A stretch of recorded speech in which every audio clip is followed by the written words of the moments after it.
This is the continuing story of Peyton Place.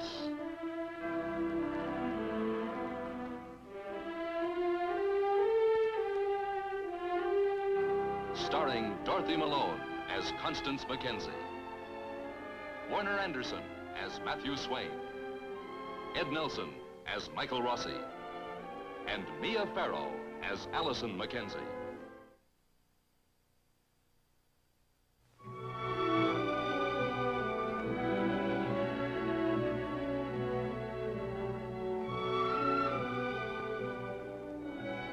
As the working day ends for Calvin Hanley, he furiously confronts the man who married his daughter and served a prison term for murdering her. I'm closed.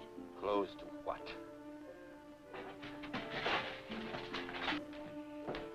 Get out of here. We're going to talk. Get out. You better close that door if you don't want us to be overheard.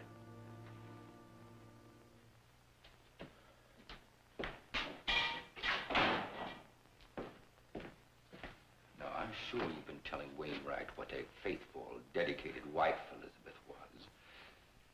When I talked to him, I told him the truth. Lies. You've always told lies about her. Now, you know as well as I she was running around with other men. Only this is the first time I ever heard Leslie Harrington's name connected with Elizabeth. She hardly knew Harrington. Then why is Martin Peyton's lawyer asking about them? He must know something. I think you know something. Who was with Elizabeth on the night she was killed? You were with her. And you killed her. Now, you can't really believe that. If I killed her, then why did I come back here? I'd served my time. I'm free. Why would I come back here? You hated her. You still do. I came back to get at the truth. I want to know who it was that Paul overheard arguing with Elizabeth on the night she was killed. It was you. Paul thought it was I. Or someone told him it was I. No one told him. He heard you. Don't you question him anymore. You leave him alone. You leave the memory of Elizabeth alone. Leave us all alone. You are alone.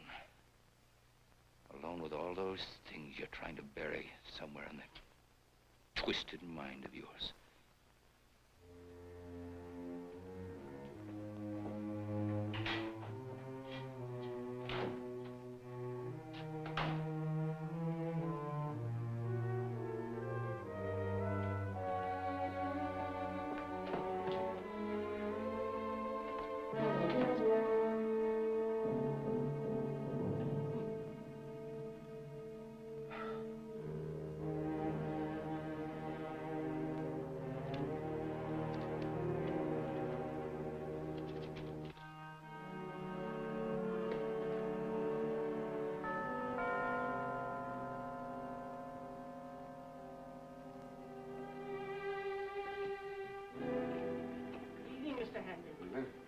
Good evening, Mr. Hanley.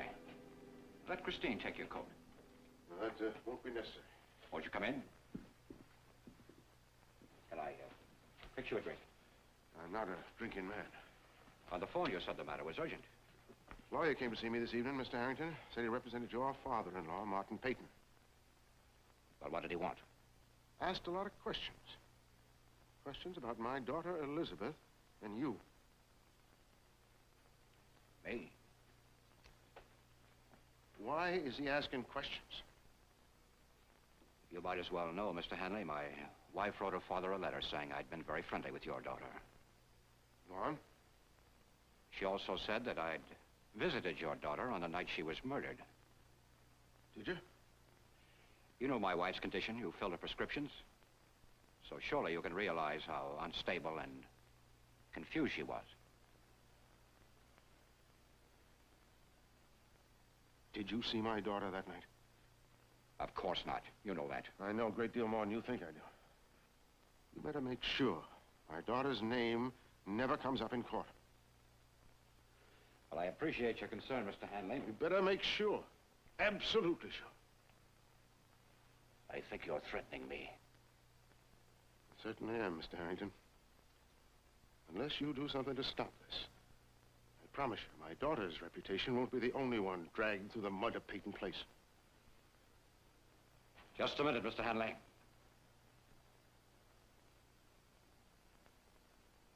Just what did you mean by that last remark? Hello, Norman.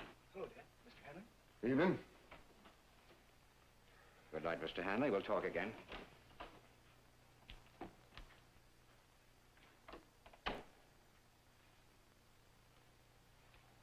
Oh, Norman. How was the basketball game? All right. Who won? Peyton High. Well, I'm very glad to hear that. They've had a bad year, haven't they? We're in second place. Oh, well, I haven't had much time to keep up on sports.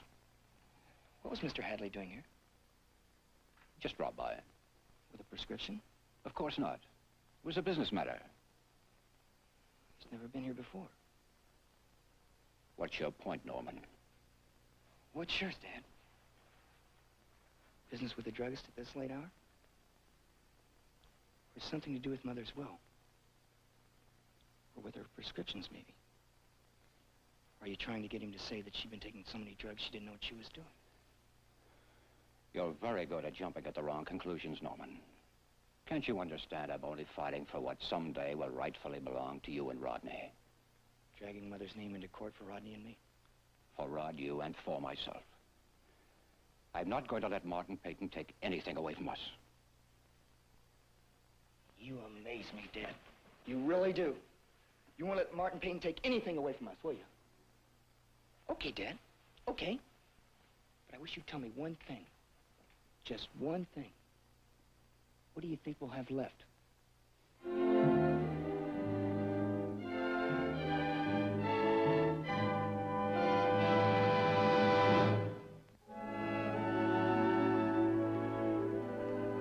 Eat your breakfast with a smile and you feel better in a while. And when you're well as well can be, you'll go home. Doodle-dee. Happy doodle doodle dee, sing and sing so happily. Happy doodle doodle dee, sing and sing this song with me. Oh, come on, Lucy, please sing this song with me. Happy doodle doodle dee, sing and sing so happily. Happy doodle doodle dee, we are jolly as can be. Well, that's just about the best musical performance I heard since I came to Peyton Place. Good morning, Dr. Rossi. Good morning, nurse. We were just trying to get Marcibel to eat her breakfast. Well, your therapy seems to be working extremely well. I suppose they'll be replacing all the doctors and nurses here with hand puppets, huh? Well, Lucy, let's take a look at you. Hmm? Well, guess what? What? Clear as a bell. You get an A on all your tests. Does that mean I get to go home? Well, maybe. After lunch.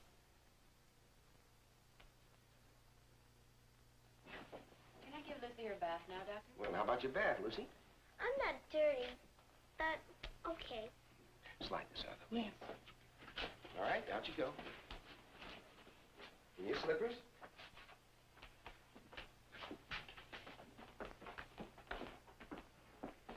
And don't forget your ears. Will you be here when I get back? I'll wait for you. You're very good with her. Oh, I like her. And I guess I like the feeling of being useful to someone. It'd been nice having a child. Well, you'll have a family of your own someday. Oh, I hope so. Betty, did you ever think about becoming a nurse's aide? No, I hadn't. I always thought it required some kind of special training. Well, it does. But, we train all our nurses' aide here on the job. Sort of an earn while you learn? Well, I'm afraid you don't earn very much. Why don't you talk to our nursing director, Miss Choate? She's quite a martinet, but she's a whale of a teacher. Well, can I think about it, Doctor? I wish you would. It isn't a glamorous life. The work's hard, there's long hours, and there's often tragedy involved. But the work does have a point to it. Will you think about it? Yes, I will, Doctor. Thank you. All right.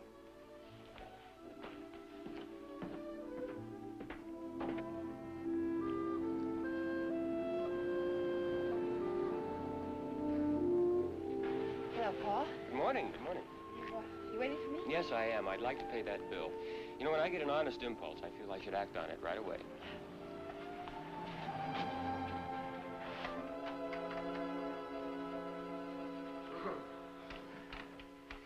I'm in no particular hurry if you have some morning ritual to attend to. Well, I do have to turn up the heat. And I'll be right with you, Paul. You know, Mrs. Mackenzie, I've never had a chance to tell you this, but I find Allison a very bright girl and with a very definite point of view. Thank you, Paul. She must have gotten it from you. Oh, I wouldn't say that. Your balance is $45.25. Allison seems quite excited about the drama club weekend in New York. Yes, she does. I understand you lived there for a while. I did. What section? Washington Square. Well, then you must know the village. Yes, I do. Coffee houses, cafes, art exhibits. I'll bet you enjoyed every minute of it. The coffee houses were after my time. Oh. Well, I always enjoyed the village. The atmosphere, I suppose. Freedom, expression. Just about the opposite from Peyton Place, don't you think so? I'm afraid I don't know what you mean. Well, in a town like this, everyone seems to know what everyone else is doing. And the pitiful thing about it is that everyone seems to care about knowing. While in New York, one could hardly care less about his neighbors. I imagine you've been back there many times. No.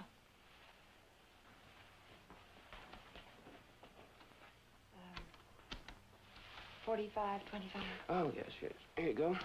$45.25? Yes, I think of the village as a good place to lose one's identity. I suppose you found it that way. I wonder if you'd mind if I showed Allison around the village while we're in New York. Allison isn't going to New York. Oh. Here's your change. You know, I feel I'm being shortchanged. As far as any explanation is concerned. You feel I should explain myself to you? It's a matter of courtesy. Well, I feel that Allison is too young. You know, most of the others making the trip are not a great deal older than she is, with the exception of me. Of course, I'm the faculty advisor. I'm aware of that. I see. Then it is the exception. Well, let's be honest, Mrs. Mackenzie. I told Allison that you might not let her go, but she disagreed. After all, as she put it, you were just her age while you lived in New York. But then I more or less anticipated this reaction from you. Then you won't be disappointed. But I am. I am, and I'm afraid Allison will be. See, it's very hard for her. See, it's so difficult for a young girl to accept a disappointment without any valid explanations. Do you agree? Good day, Mr. Hanley.